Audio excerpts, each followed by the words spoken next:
What is up, my football family? Welcome to what will hopefully, barring any more technical difficulties here today, be the second leg of a quadruple header of divisional draft grades. We have the AFC West today. A reminder, guys, hit that like button down below. When this video gets 1,000 likes, it will unlock the next division. So hit that like button down below. And then if you want another way to support the channel, if you guys have Broncos, Chiefs, Raiders, Chargers fans, if they exist out there, any friends and family that are friends of these teams that you know and you want them to get some info on their draft and you think this is a good place for them to go ahead and tell them about the channel and these draft grades. And before we do start, I have one quick thing I need to address because I get dozens of comments each year from people who come into these videos, watch them, and proceed to inform me, this video's stupid, you have no idea how these guys are going to pan out, why aren't you an NFL GM if you're so smart? First off, why are you here? Why'd you watch the video in the first place? Second, no, nobody knows everything, including your team's general manager.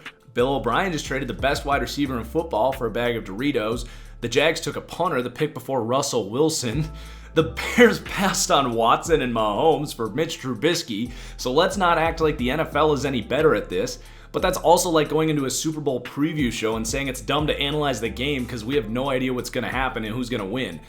Look, every year teams screw up the draft. We look back saying, what the hell were they thinking? And more often than not, we didn't actually need hindsight to tell us that it was a bad draft in the first place.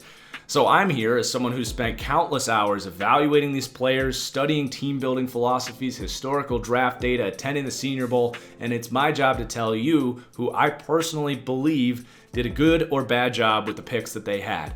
And hey, by the looks of it, I wasn't so bad last year. So here we go. Again, guys, 1,000 likes will unlock the NFC South, but the Denver Broncos, starting off alphabetically here at 115, Jerry Jeudy falling into their laps. Now, we had talked about them potentially moving up for a Henry Ruggs. This is just as good. Jerry Jeudy falling into their lap. Whether you like Jerry Jeudy or CeeDee Lamb better, the truth is they have a CeeDee Lamb on their roster with those elite ball skills, Courtland Sutton. What is really going to help Drew Lock here is a guy that I see that's going to be a top 10 separator, a top 10 route runner, a guy that is going to get open, which is the number one trait for me for any wide receiver, for a young quarterback, make reads easier for him. I can't think of a much better landing spot than Jerry Jeudy here to the Denver Broncos, and it just gets better. I think John Elway, if Drew Lock can work out here, is going to get the last laugh because when he took over, he did a great job, right? Then there was some rough years. They struggled to figure out the quarterback after Peyton Manning, but he has had some excellent drafts. And then getting KJ Hamler here, I can't remember a team putting a better surrounding core around a young quarterback. And the nice thing about this is, other people have brought this up, I've thought about it. You know, Drew Lock was a second-round pick. He's got this crazy potential. There's a lot of hype for him. The reality is their season now, based on their offseason, which has been incredible. I think they've had the best offseason in at least the AFC. You know, I think they're right there with like the Tampa Bay Buccaneers getting Tom Brady and all that. But what this does is it allows you to know for sure if Drew Lock is the guy. If he doesn't look like, to be simple here, a top 20 quarterback in the league, you know that Drew Lock is not the answer here, and you can move on, and you still have this great core in place. As far as KJ Hamler is concerned, talk about speed, a deep threat. Honestly, getting KJ Hamler here in the second and Jerry Jeudy in the first, I think that's better than going with like what I had been predicting, which was trading up for Henry Ruggs and then grabbing like Laviska Shenault. I'd rather have these two perfect skill sets for what you want too. You've got KJ Hamler, the deep threat, the guy to design touches for on jet sweeps, bubble screens. And then you have Jerry Jeudy, who's the elite route runner. You have Courtland Sutton, that traditional big-bodied X-wide receiver. You have Noah Fant, your mismatch problem in the slot. Unbelievable. They've addressed this offensive line. They made an unbelievable pick later in this draft that I might as well mention right now, Netane Moody out of Fresno State, who simply put, if he didn't get hurt all the time, would have been a top 20 player in this class.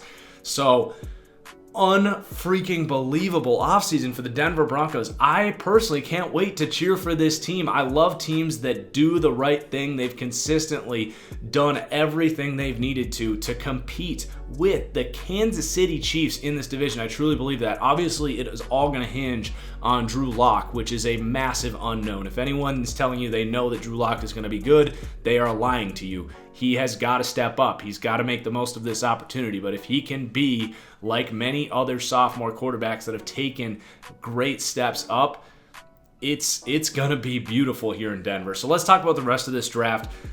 They get Michael Ojemudia out of Iowa in the 3rd round. That's pretty good value at a 3rd to a 4th round grade on him. He's going to compete for the number 2 corner job. I think this is a really good pick here. He is a very good zone corner. Prince Amukamara is not a bad comparison for Ojemudia. With Vic Fangio obviously here, they do run a lot of cover 3. He's going to be very comfortable in this scheme, so I think that's an excellent fit. I think there's a decent chance you land at a starting corner. I still think they'd be smart to go into the free agent market about when this video posts, around 4 p.m. Eastern time. The window for the compensatory draft pick formula closes, so you can go out and sign guys, and it's not going to impact your comp picks. I don't know if Denver's going to get any anyway. I feel like they retain most of their talent, but regardless, I would still bring in a veteran like a Prince Amukamara to really round this thing out. But I mean, Ojemudia, great fit in there. And then there was some picks in the middle here that didn't really do it for me. Lloyd Cushenberry, I understand the thinking here. He's got a lot of physical upside. But what this signals to me, or at least what I'm hearing, is that Graham Glasgow is actually going to be a guard for them, and that they're going to start Lloyd Cushenberry at center. To me, that's a mistake. Lloyd Cushenberry had Joe Burrow running for his life. He is still a raw athlete. He's the kind of player I would take in the 5th, 6th round. I know he impressed at the Senior Bowl, but that's just 3 days of practice. I mean, we had a full year of tape that said this guy is not ready to play in the NFL. He couldn't handle the SEC at all. Which is NFL talent for the most part. So if that's the case, if they play him at center and they play Graham Glasgow, who's an excellent signing who has played center in the past, at guard, I think that's a mistake, as opposed to playing Glasgow at center and letting Moody get an opportunity at guard, or letting someone else get an opportunity at guard, and developing Lloyd Cushenberry. We'll see how that all plays out. That's just kind of how I'm predicting, is it sounds like Cushenberry is going to start at center, and I think that that's going to result in a mistake for this team, who has a chance to really hit the ground running. Anyway, they grabbed McTelvin Agim in the end of the 3rd round. Was a bit of a reach for me. I'm not going to say that there's other positions that they needed, so I get it. I just don't really like the pick personally. I don't think he's all that good of a player. He's got some explosiveness. Maybe he turns into something. I don't think he plays much of an impact here. And then in the 4th round, they grab Albert O. So just adding more speed here. They have so many tight ends here. A comp that I've had for him is actually Virgil Green, who's just a tall, fast, long tight end that doesn't have a whole lot of football talent to his game. But a really good athlete, an explosive guy. Maybe they can turn him into something. Definitely worth a 4th round pick. Then they grab Justin Sternat. He's a good cover linebacker. I don't know if he'll play here, but will provide good depth. He's really instinctive in coverage. I thought that was a good value. And then we talked about Netani Moody. I think I've been saying his name wrong. Excellent pick. The best offensive line that they could have here would be Moody to me at right guard and Glasgow at center, and develop Lloyd Cushenberry. That is if Netani Moody can stay healthy. So we'll see how that all plays out. And then Tyree Cleveland, he's a deep threat. They're adding more speed here. I don't think he's a very good football player, but it's a late 7th round pick. Who cares? And then they did make a good pick towards the back end here, close to Mr. Irrelevant. Derek Tuzyka. He's a football player. He's going to compete on special teams. He's actually got a very good pass rushing skill set. Not an exceptional athlete. He's not a poor athlete, but I think he can actually be this team's 3rd or 4th edge rusher here behind that dynamic duo that they do have here. So excellent draft for the Denver Broncos. I will give this one an A. To get an A+, just Lloyd Cushenberry wasn't really the pick for me there. Nick Harris, Tyler Biadasz should be a little more excited if you're looking for a starting center. But at the end of the day, this draft was really remarkable, and Drew Lock is not going to have any excuses. And a lot of pressure is going to fall on him. The hype is off the rails. The Broncos aren't even a sleeper team at this point. This is going to be the team that everyone is picking to be a surprise, quote-unquote, playoff team, although when everyone's picking them, it's not really a surprise. But anyway, the hype is justified here. This draft was incredible. It all comes down to Drew Lock. So that's a lot of pressure to bear an entire fan base on your shoulders, but he's got a lot of help here now. So I like this draft quite a bit. Now we got the LA Chargers, not quite as many picks to talk about. So they take Justin Herbert with the 6th pick. We've been kind of joking about this for like 3 months. It's like, he's an obvious bust. He's the next Mitch Trubisky. He doesn't process defenses. He reads defenses slowly. His accuracy can be sporadic. He doesn't have that it factor. He didn't develop on a year-to-year basis. It's everything we've ever said about Mitch Trubisky, about Blake Bortles, that just staring us in the face. It's like, don't draft this guy in the top 10. He's a strong-armed guy, worth a shot in the second, third round. You don't want him starting right away. You don't want the pressure of being a top 10 pick. He's not going to be able to handle it. If this works out, I'll come out here and say I'm wrong. I give every rookie quarterback a fair crack. It's a clean slate once you get to the NFL. But as a prospect, I cannot sit here and endorse him with the 6th overall pick. And quite frankly, if they didn't do this, was anyone going to take him? I'm sure they would have, but are you really that bummed if you have to pass on him and take Jordan Love instead? You could have traded up with the same move that you came up for Kenneth Murray to get Jordan Love, who I think is a significantly better quarterback prospect than Justin Herbert. It's not even remotely close in my personal opinion.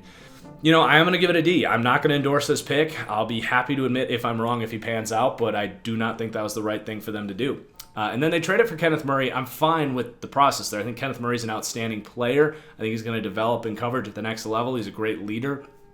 But to give up a second and third round pick when they have needs on this team at offensive line, interior defensive line, linebacker obviously, to me that one was not really necessary. The talent drop at linebacker, or even to risk in the second round that you can still get Kenneth Murray or a Logan Wilson, take a chance on a Willie Gay.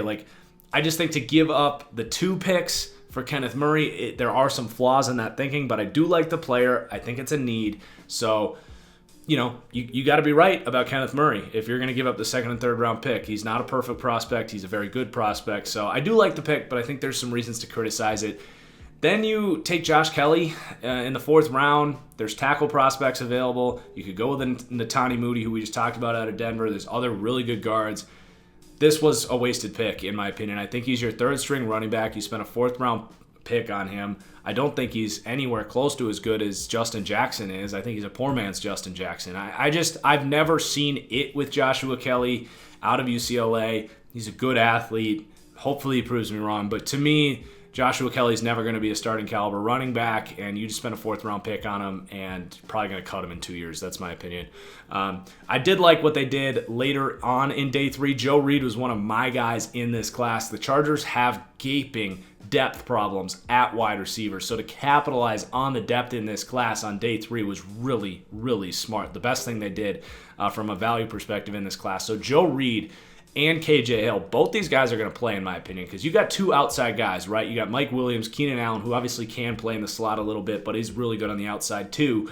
But you need some guys that are going to get open quickly that you can design touches for right away. Justin Herbert is not a guy that's going to sit back there and process defenses and make you pay when you give him a lot of time to throw. He's best utilized when you can scheme up offense for him, tell him where to put the ball, and guys like Joe Reed and KJ Hill, who in KJ Hill's instance, where he can get open very quickly. He is so quick. He is the ideal slot wide receiver. My pro comp for him is Julian Edelman. And Joe Reed, who is kind of a poor man's Deebo Samuel in a lot of ways. He's really good with the ball in his hands. He could even play a little running back here. He's probably a better running back than Josh Kelly, who he took in the 4th round, to be completely honest. But he's got really good ball skills. He's got some deep threat to his game. I love that pick. Between KJ Hill and Joe Reed, I think they added some much-needed depth to help out Justin Herbert. Loey Gilman, whatever, in the 6th round. To me, this is the equivalent of drafting a kicker, a long snapper. I don't think he's ever going to be a safety that you want on the field. He's just not a good athlete. He's not going to cover well at the next level. He can cover kicks. He's a good tackler. To me, I'd rather have better speed in my kick cover guys because you're going to get there quicker. But, it is what it is. I just don't think he's a very good player. He's a dime a dozen box safety if he's on the field. Then the Chiefs.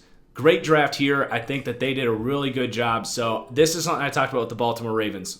I will slaughter teams for drafting running back when it's a reach, when not just the player, but also if you have other needs, basically, or if you have plenty of cap space to go sign, Devonta Freeman or Melvin Gordon or Todd Gurley, whatever it may be. I'm going to criticize you if you have the room to sign a starting running back, or if you already have a start. There's plenty of reasons why taking a running back this early is moronic. In the Chiefs' case, they're probably not drafting a starter anywhere here at 32, right? They're drafting guys that might compete for starting jobs. Maybe like a Christian Fulton would compete with Brashad Breeland, for example. But Clyde Edwards-Helaire gives you an instant upgrade. Quite frankly, running back probably the weakest position on this team. I do like Damian Williams, but he has a record of injuries and is on the last year of his contract. So there's value in a cheap 5-year contract here for the Kansas City Chiefs, who have like $800 of cap space. They can't make any free agent signings at running back. They're not the New Orleans Saints, where the cap space doesn't exist. So I like this pick a lot. To me, DeAndre Swift is a better football player, offers more of an explosive element, but I can't complain with Clyde Edwards-Helaire, who's not far behind DeAndre Swift at all. He's very similar to Kareem Hunt, who gave this offense a fear factor in the run game and in the screen game, the catch and run game. This is going to add yet another element to this passing game and this rushing game that is going to make this team very difficult to defend. And then they grab Willie Gay Jr. in the second round. Wow. I'm gonna flex on this one. I said the Chiefs were definitely one of those teams that are going to be targeting Willie Gay early in this draft, and here you go. They take him at the end of the second round. Chiefs fans were like, please don't get our hopes up. We really want Willie Gay. Well, here you go. You got him. It's a huge need, and this is a bit of a hot take, but I've said that Willie Gay, if he's on the football field, which is an if, he's got off-field character issues, if he's on the field, he is the single best linebacker prospect in this class, and that includes Isaiah Simmons as a pure linebacker. Simmons brings a lot of different stuff to the table as a slot corner, a strong safety. Isaiah Simmons is a much better football player. Don't take that the wrong way, but just as a middle linebacker, which this team really needs, Willie Gay is the best one in this class, in my opinion, on day one. So this is basically the Tyreek Hill pick of linebackers. This is an incredible pick for a team that's shown a track record of having success with these guys. I think that most NFL teams are too conservative. Now, I understand it. If you've got domestic violence a la Kareem Hunt, get off the team. But with Willie Gay's case, like, he punched a backup quarterback. He cheated on a bunch of exams. He did not do the NCAA thing very well. But I don't think he's innately a terrible human. I think he's just got some troubled parts of his character. So as long as he's not a criminal, bring him in. Let him play football. See if you can get him away from his bad influences in his life and straighten this guy out. And if you can, you get a probably top 10 player in this class on an already loaded roster. If he doesn't work out, if you have to cut him in the middle of the summer because he gets in trouble, so be it. But, I mean, my God, they had the room to gamble here, and this is the position to do it on. One of the best picks in the draft, in my opinion. Then they grabbed Lucas Niang, offensive tackle out of TCU.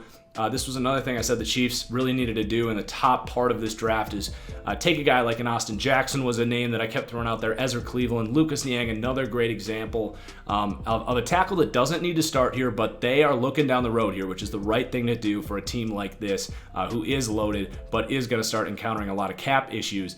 They are going to have to replace one of, if not both, of Mitchell Schwartz and Eric Fisher at tackle because they're getting up there in age, and I don't know how long they're going to be able to afford those guys. So to get a Lucas Niang, who's a really talented football player, the only problem with Lucas Niang is he carries all his weight in his top half. So take a year to really work with him in the weight staff, transfer some of that weight to his lower body so he can anchor a little better, have better balance, lean less. But other than that, he's really physical. He's excellent with his hands. He moves well. So he's got a lot of upside. And I think this was an excellent pick in the third round. Then they grabbed L'Jarius Sneed in the fourth round, who I had as a third to a fourth round guy, definitely worth a late day 2, early day 3 flyer. 4.37 speed. He's played corner. He's played free safety. He's got ball skills. He tackles well. A potential sleeper cell here at the end of the fourth round. They don't necessarily need a safety. They don't necessarily need a corner, but they need depth at both of those positions. L'Jarius Sneed can come in and be your number 3 corner, which you didn't take in the first round. He can come in and be your third safety. He can absolutely play in dime packages right away. And he's got a ton of upside to potentially be a long-term replacement and play the same role that Tyrann Mathieu plays here, who is going to be here for a while, but not going to be here forever. So I love this pick. You take L'Jarius, Thakarius. You've already got Charvarius in the secondary at corner there. So L'Jarius, Thakarius, and Charvarius in the secondary for the Chiefs. Good luck to the Kansas City broadcasting team if all these guys end up as starters. That is a mouthful, but Thakarius Keys, let's talk about him while we're on that. topic. I like this pick in the 7th round. I did have him towards this part of the draft from a value perspective, but he fits the mold of what they're looking for. Those lengthy, fast corners who can definitely play zone coverage, but the Chiefs don't shy away from running man either. If you're going to be that lengthy, quote-unquote, silo corner that can't really cover man coverage across the field, they don't really want you. They want you to still be able to run and have length and speed to make up for some of that lack of quickness on in routes, out routes. So Thakarius Keys fits exactly what they're looking for in the secondary. They want versatility and length. So you get that with both of those, L'Jarius Sneed and Thakarius Keys on day 3. And then Mike Dana out of Michigan, Central Michigan transfer. They need some DN depth. We'll see if he makes the team. They got a bunch of bodies in there, but he'll come in and compete. So ultimately, I give the Kansas City Chiefs an excellent draft for the defending Super Bowl champs. I think a really nice combination of win now impacts and guys that can be sustainable with the impending cap problems that this team's going to encounter. So really knocked it out of the park. A great draft for the Kansas City Chiefs. Then the Las Vegas Raiders. Now, I've been very hard on this team, and I even started giving them some credit back because I thought their free agency was really good. But last year, they made some pretty inexcusable picks, in my opinion. A great example of these draft grades videos not always being clueless. The Clelin Ferrell pick was objectively bad when it happened, and he was extremely disappointing for the 4th overall pick. And the guy that they should have taken, Josh Allen, was significantly better. So. And then, Josh Jacobs was great, like we expected, but he's a running back. The safety they took that I criticized, Jonathan Abrams, ended up getting hurt, so that's a wait-and-see game. But here we are again. I did not love the Raiders draft. The Henry Ruggs pick was there's nothing wrong with it. I do give it a B. If I don't like a pick, it's going to get a C or worse. I think that I like this pick. Personally, a guy like Jerry Jeudy or even CeeDee Lamb, to me, would have been much better fits because to me, you're almost forcing something on Derek Carr that he's proved he's not going to do, and that is take the time to look downfield and contribute as a deep ball passer. Now, if he doesn't do it this year with Henry Ruggs there, that Derek Carr is not the answer. Personally, I don't think he will. I think he's going to continue to be this check down machine. He's going to just use Josh Jacobs, Hunter Renfrow, Darren Waller, and yet again be at the bottom of the league in depth of target, even though he has this great deep threat in Henry Ruggs. So there's some value in maybe saying, okay, Derek Carr is not the answer. And guys, Marcus Mariota is the same exact issue. He's going to have the same problems with Henry Ruggs that he had trying to go deep in Tennessee. That's why Ryan Tannehill was such an upgrade. He actually looked to throw the ball downfield with arm strength and accuracy. So I like Henry Ruggs. I don't have a problem with him being the first wide receiver taken. I think the speed brings that X factor to this offense that actually fits really well with the weapons that they have. I just don't think that the quarterback in place is the guy to do it.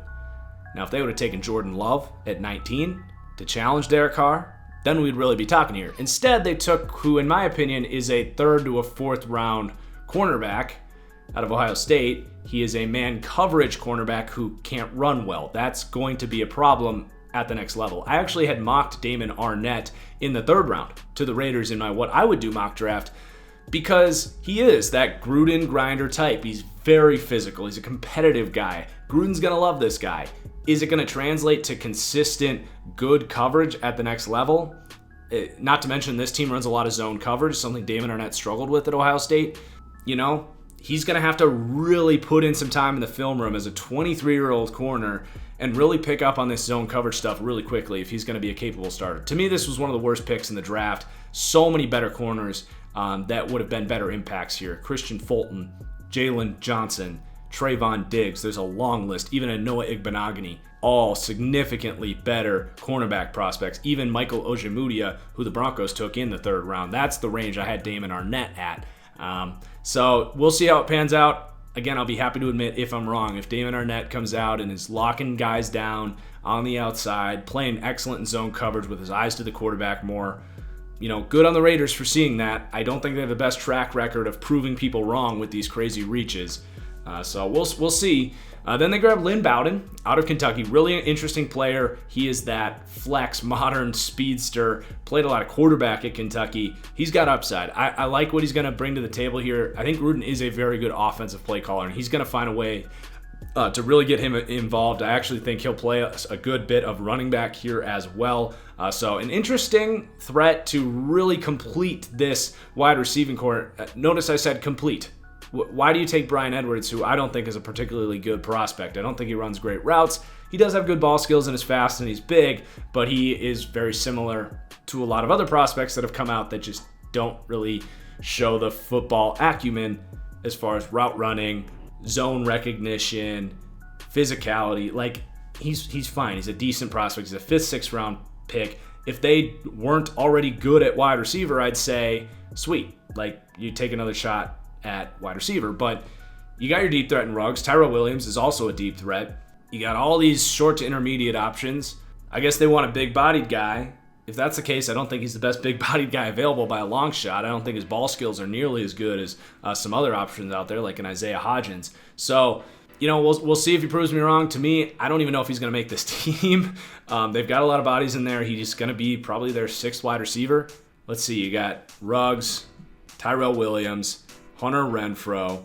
They signed Nelson Aguilar, Bryan Edwards, and he's basically going to compete probably for the 6th spot here with redundant players like Zay Jones, Marcel Aitman, Keelan Doss.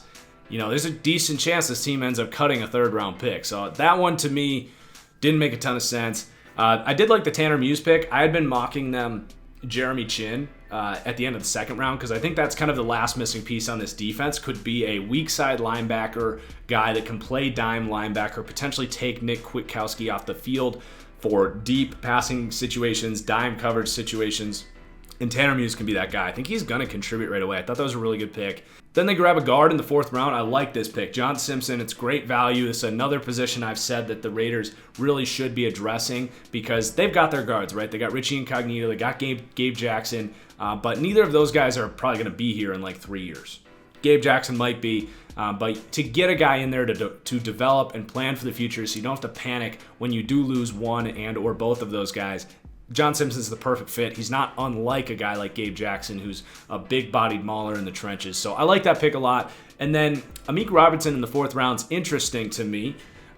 They clearly are just a team that's going to take the players that they like. They don't really care who's on the roster. If they like a guy, they're going to take him. So they take Amik Robertson, who is very redundant with a lot of the players on the roster at the moment. Guys like Nevin Lawson, LaMarcus Joyner, slot defenders. Now, I like Amik Robertson, and the other thing I will say about him is the Raiders run a lot of off coverage, so no press, cover 3, cover 4 zones. And they do like some man coverage with which Amik Robertson can run. So what I'm getting at here is usually in 2020, if you're a 5'8 corner, you just get confined to the slot. It's like you don't have the length to play on the outside. That is where Amik Robertson played at Louisiana Tech, and he played it at an extremely high level. He was possibly the best college corner outside of Derek Stingley for LSU, who's a true freshman in college football last year.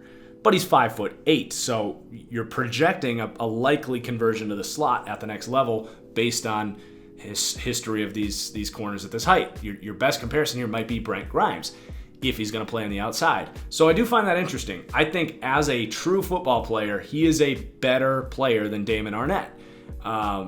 Question is, is he going to play on the outside? Is he going to play in the slot? You get into the positional value discussion between slot and outside.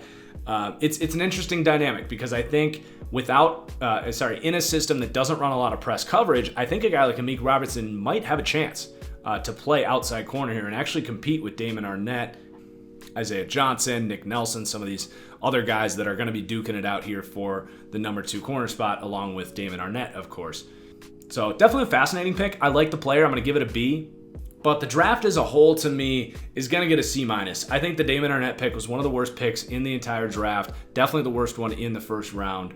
And then in the 3rd round, you spent a pick on a guy that, quite frankly, I don't know if he's going to make the roster. I think they're going to have to keep 7 wide receivers for that to be the case. And then you take some good future planning / competitive picks in the 3rd and 4th rounds there. No 5th, 6th, 7th round picks. So ultimately, I did give it a C-. I think they did a good job, but there's a lot to really criticize here as well. I think they could have come away with a much better haul than they did. So there's your AFC West. We got 2 more to get through. Hit that like button to unlock the NFC South Drop your comments down below what you think. Cheers as always, and we'll see you for the next one. Peace.